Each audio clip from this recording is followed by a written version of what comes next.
ఊరి భలే ఉందరా ఇది తీయగా. చాలా అంటే చాలా బాగుంది. ఏందో కదా అది. హాయ్ హలో గైస్, అందరికీ నమస్తే. Welcome welcome welcome back to another vlog. So ఈ వ్లాగ్ అయితే చాలా రోజుల కిందటే పెట్టాలన్నమాట. కాకపోతే వీడియోలు మిస్ అయిపోయినాయి ఫోన్ ఇబ్బంది వల్ల. సో ఇదైతే మాడుగుల బెల్లం హల్వా అనమాట. అరకు నుంచి రిటర్న్ వచ్చేటప్పుడు ఈ ఊరు తగులుతుంది మనకి, మాడుగుల.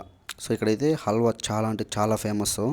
సో మనమైతే ఇక్కడ నుంచి ఒక అర కేజీ తెచ్చుకుంటున్నాం అనమాట. మాడుగుల బెల్లం హల్వా రూమ్కి మా వాళ్ళకి పెట్టడానికి. ఇది ఎందుకు ఫేమస్ తెలుసా మీకు? అటు రాజమండ్రి సైడ్ వాళ్ళు బాగా తింటారంట. అనని అడిగానా, ఎందుకునా మనకు తెలియదు కదా, ఏంది మందలనే. ఏందినా మందలు, దీనివల్ల ఉపయోగాలు ఏందినా అంటే అన్నాడు. ఏందినా అంటే సెన్సార్ కట్ వద్దులే నాయన, వద్దు చెప్పలేదు అన్నాడు. అంటే తర్వాత "మ్హూ" అర్థమైపోయింది నాకైతే. ఇంకా మా వాళ్ళకి కూడా పెట్టినా అనమాట రూమ్కి ఎత్తుకొని వచ్చి. చూడు, దాన్ని లాగడానికి తంటాలు పడుతున్నారు, అది రావట్లే. మామూలు గట్టిగా లేదు, చాలా చూడు సాగుతుంది అది. చిన్నప్పుడు ఆడుకునేవాళ్ళం నీళ్ళు పట్టి, అట్ట సాగుతుంది చూసినా, అట్ట సాగుతుంది.